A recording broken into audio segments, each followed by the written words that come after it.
State government ने इस provision को प्राइवेट कॉलेजेस में इम्प्लीमेंट नहीं किया। इसी के कंप्लायंस में मैंने एक पिटीशन फाइल करी इस काउंसलिंग प्रोसेस को चैलेंज करते हुए हाई कोर्ट के सामने। इसके बाद मैंने honourable supreme court of India में अपनी एसएलपी फाइल करी, जो कि honourable chief justice of India justice Suryakant sir की डिवीजन बेंच में लिस्ट हुई। पहले तो मैंने ये सोचा कि क्योंकि मेरा केस है और जो इनजस्टिस है वो मैंने सफर किया है, तो मैं अपनी बात को ऑनरेबल जजेस के सामने एक बेटर वे में रख सकता हूँ। उन्हें रिजेक्ट किया ऑनरेबल सीजीआई ने, ये कहते हुए कि don't spoil the career of this boy. और सुरेश कुमार कैथ सर ने मुझे सजेस्ट किया था कि आप गलत फील्ड में जा रहे हैं और आपको लॉ करना चाहिए। मध्य प्रदेश के 19 साल के अथर्व चतुर्वेदी फिलहाल काफी चर्चा में हैं। जबलपुर के अथर्व चर्चा में हैं क्योंकि महज 19 साल की उम्र में उन्होंने वो कर दिखाया जो शायद कोई 19 साल का बच्चा करने के बारे में सोचेगा भी नहीं।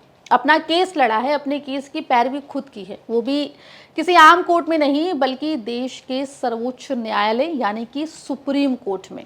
जबलपुर के अथर्व जो कि मेडिकल की पढ़ाई करना चाहते हैं, वो अपना मामला, अपना मुद्दा लेकर सुप्रीम कोर्ट पहुंचे, जजेस का दिल जीता और फैसला भी उनके हक में आया है। विस्तार से जानेंगे कि अथर्व की जर्नी कैसी रही, ये पूरा मामला जो कि ईडब्ल्यूएस रिजर्वेशन से जुड़ा हुआ है, ये मामला क्या था, क्योंकि और ये सब बताने के लिए हमारे साथ खुद अथर्व चतुर्वेदी यहाँ पर जुड़ रहे हैं। अथर्व, सबसे पहले एमपी तक पर आपका बहुत स्वागत है। Thank you so much ma'am.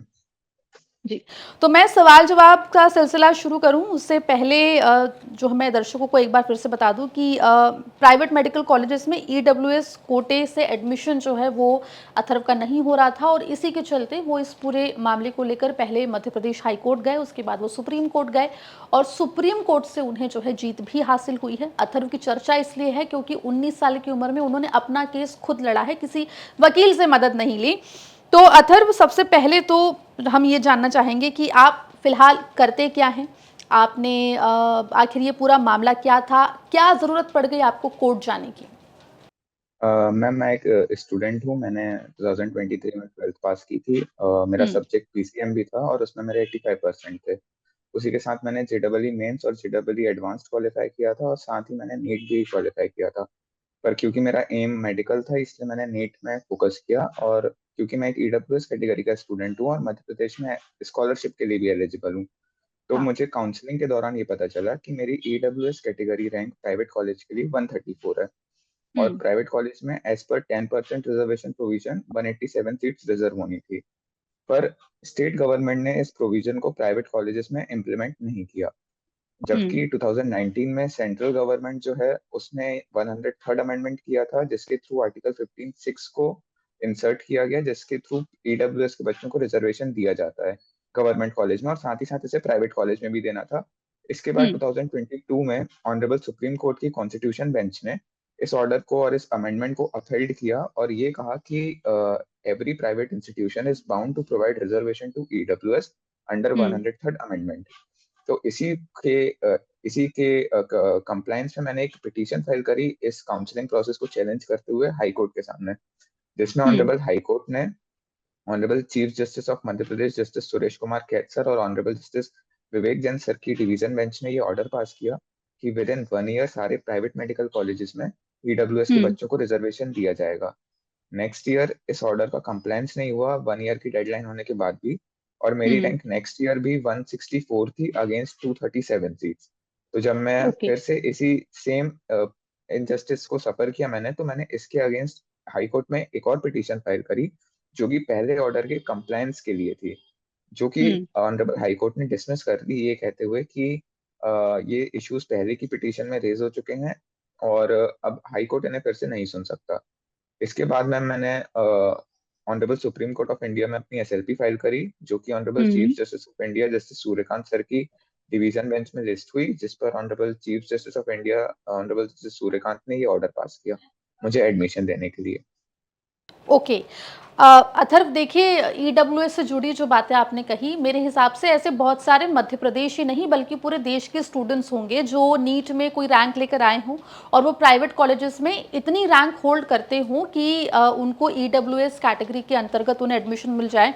लेकिन अब आपने, क्योंकि ये पूरा मुद्दा जिस तरीके से विस्तार से यहाँ पर हमारे दर्शकों को समझाया है, मुझे लगता है कि और भी जो स्टूडेंट्स हैं जो इस सेम प्रॉब्लम से सफ़र कर रहे होंगे, उनको मदद कहीं ना कहीं इससे मिलेगी। एक शब्द का आपने प्रयोग किया था बीच में, एसएलपी का, जो आपने सुप्रीम कोर्ट में लगाई। मैं चाहूंगी थोड़ा आप एसएलपी को समझाएं, क्योंकि बहुत ये टेक्निकल टर्म्स हैं और आम जनता या स्टूडेंट्स, 19 ईयर ओल्ड स्टूडेंट से हम बहुत एक्सपेक्ट नहीं करते हैं कि वो ये सब कुछ समझ पाए। तो एसएलपी क्या है और कैसे आपको आया ख्याल कि ये एसएलपी मुझे लेकर जाना चाहिए सुप्रीम कोर्ट में? हाँ मैम, असल में सुप्रीम कोर्ट में हम दो आर्टिकल्स के अंडर पिटीशन फाइल कर सकते हैं। पहली होती है हम्म। आर्टिकल 32 ऑफ आवर कॉन्स्टिट्यूशन, जिसके थ्रू हम रिट पिटीशन फाइल कर सकते हैं ऑनरेबल सुप्रीम कोर्ट में। और दूसरा होता है अंडर आर्टिकल 136 ऑफ कॉन्स्टिट्यूशन, जिसे कहते हैं एसएलपी, स्पेशल लीव पिटीशन। ये किसी हम्म। भी हाई कोर्ट के ऑर्डर के अगेंस्ट फाइल की जाती है सुप्रीम कोर्ट में। तो क्योंकि मेरा केस हाई कोर्ट से डिसाइड हो गया था और डिसमिस किया था हाई कोर्ट ने, तो उस ऑर्डर के अगेंस्ट मैंने एक स्पेशल लीव पिटीशन फाइल करी अंडर आर्टिकल सुप्रीम कोर्ट में। 136। जी। तो ये कोई भी नागरिक कर सकता है ये भारत हाँ का, मैम। है ना? ओके। अब चलिए, जिसकी सबसे ज्यादा चर्चा है वो ये कि 19 साल का एक बच्चा सुप्रीम कोर्ट में खड़ा है, कोर्ट रूम में। आगे चीफ जस्टिस ऑफ इंडिया है, सामने उनके वकीलों की फौज है, सॉलिसिटर जनरल है, सरकारी वकील है। ये कॉन्फिडेंस, ये बड़ा सवाल है। कॉन्फिडेंस पे भी बात करेंगे, लेकिन कैसे पैरवी की, कैसे तैयारी करते थे, किसकी मदद ली, ये सब कुछ कैसे आपने पूरा फिगर आउट किया कि सुप्रीम कोर्ट में जाके इतने बड़े जजेस के सामने मुझे क्या बोलना है, कैसे बोलना है? मैम, क्योंकि मेरे फादर एक एडवोकेट है, हाई कोर्ट में प्रैक्टिस करते हैं, तो हम्म। लॉकडाउन में मैंने उनको आर्ग्यू करते हुए देखा था और उन्हीं से मैंने सीखा कि कैसे आर्ग्यूमेंट के दौरान कोर्ट का डेकोरम भी हमें मेंटेन करना होता है और अपनी बातें रखनी होती हैं। उसके बाद मैम, जब मैंने एसएलपी फाइल करी, तब जो भी रिजर्वेशन से रिलेटेड मैटर थे, जैसे कि एक ये ईडब्ल्यूएस रिजर्वेशन का जो कॉन्स्टिट्यूशन बेंच का जजमेंट था, जनहित अभियान वर्सेस यूनियन ऑफ इंडिया, इसे मैंने हम्म। पढ़ा। इसी के साथ साथ जो बाकी रिजर्वेशन के मैटर थे, जैसे एससी एसटी रिजर्वेशन के कुछ केसेस थे, Ashoka Thakur versus union of India, Pramati trust versus union of India, और कुछ प्राइवेट इंस्टीट्यूशन से रिलेटेड केस थे। ये सारे कॉन्स्टिट्यूशन बेंच के जजमेंट थे। इन्हें हम्म। पढ़कर मैंने अपने आर्ग्यूमेंट्स आर्टिकुलेट किए कि कैसे मुझे अपनी बात कोर्ट के सामने रखनी है। और इसी को पढ़ते पढ़ते मुझे ये भी रियलाइज हुआ कि सामने जो काउंसिल रहेंगे रिस्पोंडेंट्स के, जो स्टेट और एनएमसी है या जो प्राइवेट इंस्टीट्यूशन है, उनके एडवोकेट्स क्या कह सकते हैं इसके अगेंस्ट में। तो ये सारी रिसर्च मैंने कॉन्स्टिट्यूशन बेंचेस के जजमेंट्स के थ्रू करी और ओके। फिर मैंने ये एसएलपी फाइल करी। अच्छा, तो जैसा आपने बताया आपके पापा खुद वकील हैं, तो ऐसा ख्याल नहीं आया कि पापा के कोई दोस्त हों जो सुप्रीम कोर्ट में वकील हों, वो केस लड़ ले? खुद केस लड़ना है, ये ख्याल कैसे आया? मैम, पहले तो मैंने ये सोचा कि क्योंकि मेरा केस है और जो इनजस्टिस है वो मैंने सफर किया है, तो मैं अपनी बात को हम्म। ऑनरेबल जजेस के सामने एक बेटर वे में रख सकता हूँ। और इसी के साथ मेरा ये भी सोचना था कि अगर कोई एडवोकेट अपीयर होता है और फिर केस डिसमिस होता है, तो शायद मेरे मन में एक रिग्रेट रहता कि अगर मैं अपीयर होता तो मैं ज़्यादा बेटर एक्सप्लेन कर सकता था, या हम्म। एक रिग्रेट की फीलिंग रहती है मैम। इसलिए मैंने खुद ही सब अपनी एबिलिटी के अकॉर्डिंग किया और अपने सेटिस्फेक्शन के लिए अपना बेस्ट हम्म। दिया मैंने कोर्ट के सामने। ओके।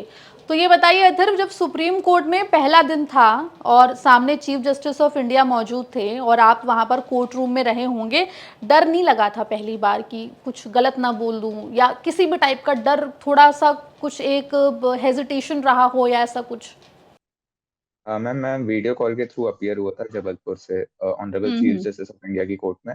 और हम्म। क्योंकि honourable chief justice of India की कोर्ट में केस था, तो मैम थोड़ी सी नर्वसनेस थी, पर hmm. Honourable chief justice of India काफी काइंड थे हियरिंग के दौरान, और उन्होंने बाकी पिटिशनर्स से भी, जब मैं हियरिंग के दौरान जुड़ा हुआ था ऑनलाइन, तो उस दिन काफी और भी पिटिशनर इन पर्सन अपीयर हुए थे। और honourable chief justice of India ने उन सभी की बातें काफी देर तक सुनी और उनको काफी रिलीफ्स भी दिए, और सभी की बात बिना इंटरप्शन के सुनी, और फिर उन्हें एज अ काउंसिल ही समझाया उन्होंने कि उनके केसेस में क्या मेरिट्स हैं और क्या डीमेरिट्स हैं। तो उस वजह से मुझे और कॉन्फिडेंस मिला कि मैं ऑनरेबल सीजेआई के सामने अपनी बात अच्छे से रख सकता हूँ।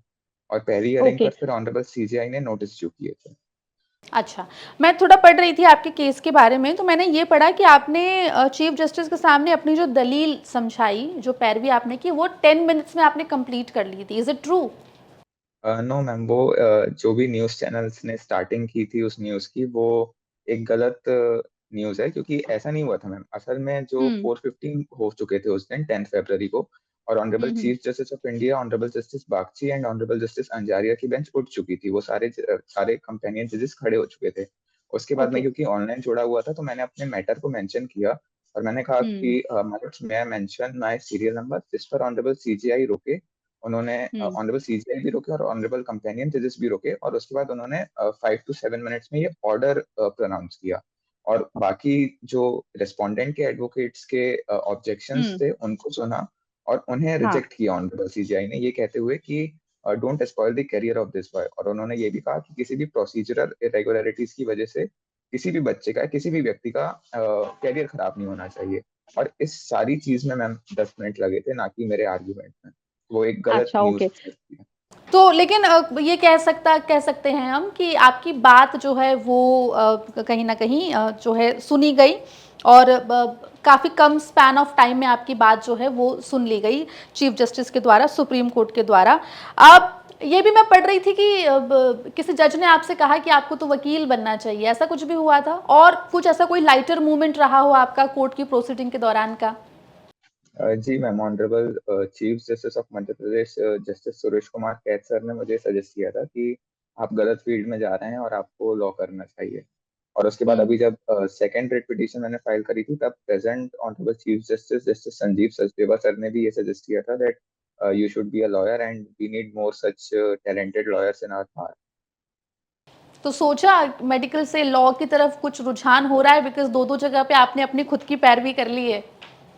नो मैम, मेरा फोकस मेडिकल में ही है, डॉक्टर बनना है और हुँ। मैंने उस फोकस को अभी तक डाइवर्ट नहीं होने अच्छा, चलिए। देखिए, अभी तो बहुत चर्चा में हैं आप। स्कूल फ्रेंड्स भी होंगे, फैमिली में भी होंगे और क्या रिएक्शन है लोगों का जब जान रहे हैं कि ये तो हमारा ही दोस्त अथर्व है, जिसने सुप्रीम कोर्ट में जाके अपनी बात रखी और जस्टिस भी लेकर आए हैं और सुप्रीम कोर्ट ने सुनी भी है उनकी बात। बातचीत होती है फ्रेंड से, कंसल्ट करने के लिए कोई कॉल करता है आपको कि हमें भी बता दीजिए क्या कुछ करना है अगर हम ऐसा कुछ फाइल करते हैं कोर्ट में तो? यस मैम, काफ़ी लोगों के कॉल आए इस कंसल्टेशन से रिलेटेड और गाइडेंस के लिए। और हुँ। बाकी जो मेरे फैमिली एंड फ्रेंड्स हैं, उन सभी को काफ़ी प्राउड फील हो रहा है और मुझे सबसे ज़्यादा प्राउड फील हो रहा है हमारी जुडिशरी पर और ऑनरेबल सीजेआई पर, जो कि जस्टिस प्रोवाइड करने के लिए इतने डिवोटेड हैं कि वो जाते-जाते रुक गए और उन्होंने मैटर की हियरिंग करी। जी। आपने अपनी जो स्कूली शिक्षा है, स्कूल एजुकेशन आपने जबलपुर से ही किया है? Yes ma'am. ओके। टीचर्स के भी फ़ोन आते आए हैं इस पूरे मामले के सामने आने के बाद? टीचर्स ने क्या कुछ कहा? यस मैम, टीचर्स के भी फ़ोन आए और उन लोगों को भी काफ़ी प्राउड फील हो रहा है कि उनका स्टूडेंट सुप्रीम कोर्ट गया और वहाँ से रिलीफ मिला इस वजह से हुँ। मैम। जी। तो अथर्व अब आप जो है मेडिकल में एडमिशन लेने वाले हैं, तो फ़िलहाल क्या स्टेटस है? क्योंकि सुप्रीम कोर्ट की तरफ से भी आदेश हो चुका है, तो अभी जर्नी कितनी और बची हुई है आपकी? मैम, ऑनरेबल सुप्रीम कोर्ट ने तो आर्टिकल 142 की पावर्स को एक्सरसाइज करते हुए ये ऑर्डर पास किया है। तो इस ऑर्डर का तो मैम कंप्लायंस होगा, पर हुँ। अभी जो 1 वीक का टाइम दिया था ऑनरेबल सुप्रीम कोर्ट ने, वो आज ओवर हो चुका है। और अभी ओके, तक कोई अपडेट नहीं है, पर जो रिस्पोंडेंट्स हैं उनका कहना है कि दे आर अंडर प्रोसेस। तो ओके। मे बी मैम कुछ दिन में कुछ अपडेट होगा। ठीक है। तो जैसा आप बता रहे हैं कि 1 सप्ताह का समय दिया था और वो अब ख़त्म हो चुका है। आज जब आपकी मेरी बातचीत हो रही तभी ख़त्म हो गया है।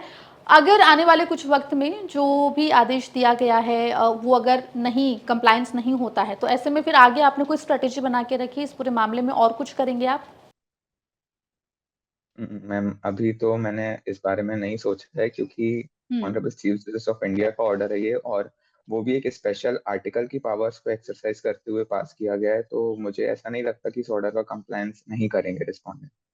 ओके, तो बिल्कुल उम्मीद है और हमें भी उम्मीद रहेगी कि बहुत जल्दी जो लड़ाई आपने लड़ी है उसका फल, उसका जो रिज़ल्ट है वो आपको मिले और बहुत-बहुत शुक्रिया अथर्व आप जुड़े हमारे साथ और आपने बहुत विस्तार से बताया। मुझे लगता है कि बहुत सारे जो स्टूडेंट्स होंगे 12th के, 11th के और इनफैक्ट जो यंगस्टर्स होंगे वो भी आपसे देख के कहीं न कहीं एनकरेज ही होंगे कि डरना नहीं है और कोई भी अगर समस्या आए तो उसको अगर लड़ा जाए बहुत हिम्मत के साथ, समझदारी के साथ, पढ़ लिख कर तो आप सफलता पा सकते हैं। एक छोटा-सा मैसेज मैं मध्य प्रदेश के यूथ के लिए आपसे लेना चाहूँगी। क्या कुछ Atharva who is 19 year old, जो सुप्रीम कोर्ट में अपने केस की पैरवी कर चुका है, वो अपने इस पूरे एक्सपीरियंस से मध्य प्रदेश और देश के युवाओं को, यूथ को, स्टूडेंट्स को क्या मैसेज देना चाहता है?